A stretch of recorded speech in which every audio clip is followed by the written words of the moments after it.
Houston Independent School District is eliminating librarians. Yes, you heard me right. Eliminating librarians at 28 schools this next school year.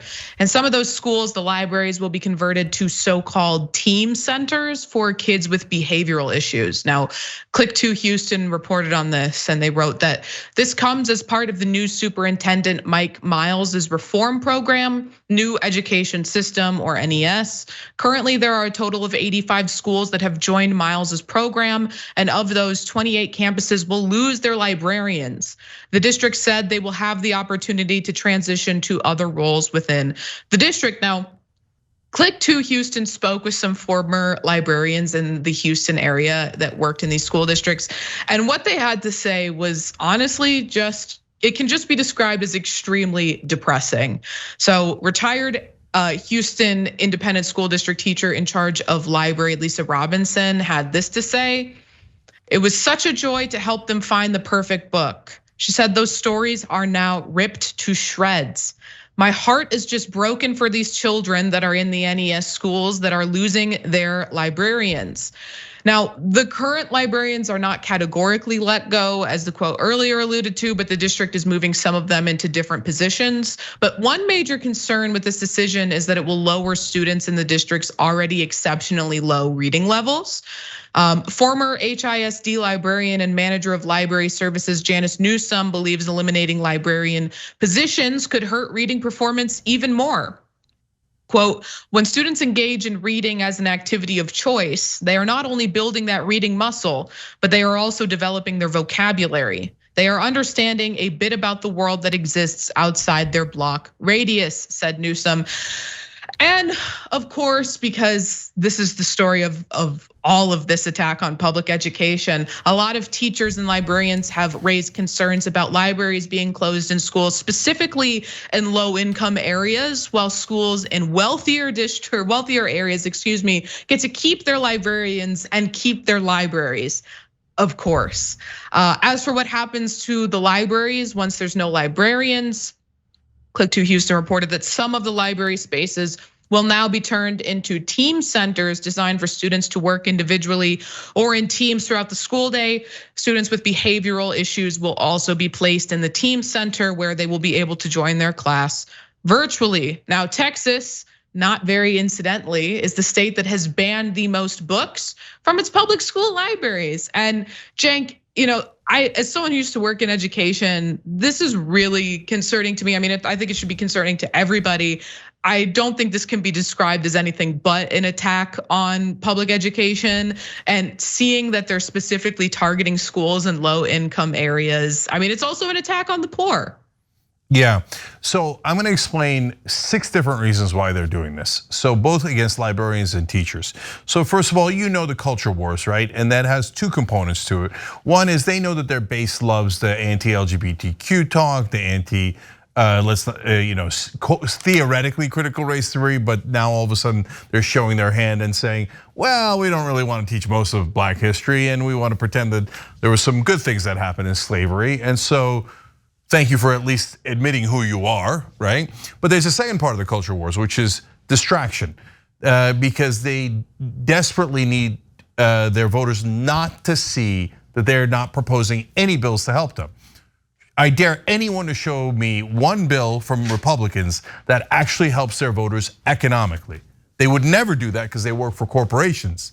So which leads to their war on teachers, and that has 4 reasons. One is also distraction. So while you should be incredibly angry at bankers and private equity guys, et cetera, that are destroying this country and have bought all of our politicians, meanwhile, they're like, no, not the bankers, not the bankers, because those are their top donors. The teachers, the real problem is the teachers and the librarians. Can you believe they're trying to get your kids to read? So that's another distraction. And then they love indoctrination. This whole time they were like, oh, we're against indoctrination. We don't want that, okay? Oh, you're trying to tell the kids that there was racism in this country. Oh, that's indoctrination. We don't want that.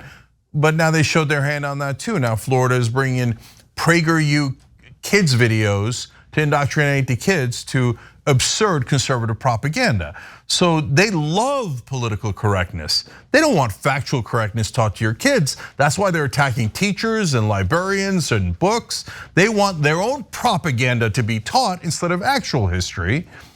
Another reason is because they want to privatize the schools. So if they destroy the public school system and they attack the teachers and the librarians and you lose faith in them, they go, oh, well, lucky for us, our donors have another solution for you. Why don't you pay a lot for private schools and we'll give you a voucher for, I don't know, a quarter of it or so, but we're gonna funnel all the money to those guys. Oh, did I get campaign donations from them too? And finally, the part nobody talks about, a lot of these folks, especially the teachers, are in unions, and those unions give money to Democrats, and the Republicans hate that. That is why they want to destroy the teachers in this country. So the Democrats largely don't talk about that either because they don't want to talk about donors at all because that gets everybody in trouble. But that is a giant part of the reason why you see Republicans attacking teachers and librarians over and over again. In another era, that would have been insane, but our Democrats never fight back. So unfortunately, these people are taking the brunt of this assault with almost no one to help them. And unfortunately, the Republicans' continued push to basically privatize access to opportunities and privatize just society in general has really gutted this country's ability to function in any type of efficient level. And even if with everything, infrastructure, healthcare, but specifically here with education, what type of ricocheting effects does this have? Entire generations of students who aren't ready to participate, not only in the modern job market, but where the job market's headed. We're still putting kids through school as if they're gonna be at some company for 20 or 30 years, taking books away, making it more difficult just to have access to basic knowledge. The idea that slavery had some type of a benefit is absolutely ridiculous. It's a lost cause or thing, but still the fact that this country's having this debate at all is absurd. But at the end of the day, that's only making us more unable to compete internationally. We're not able to compete with China. We're always talking about China this, China that. Well, our students aren't able to compete with them. We're not getting them ready for anything. So this also goes in our infrastructure problems. Every single year it gets hotter. The hurricanes get worse, the droughts get worse, and Hurricane Katrina wouldn't necessarily have been as devastating as it was had those levees been fixed. So what we're looking at with the education system, the attack on teachers, is happening in every sector of the country, and it's really just making us fall back in every way imaginable. Now everything's more expensive to address than it otherwise would have been. There are a lot of great ways to watch the Young Turks, but is there a best way? Of course, the best way is to watch live. Tune in weekdays, 6 p.m. Eastern, 3 p.m. Pacific. You get our uncensored, unapologetic version of the news that you won't get anywhere else. Watch us live.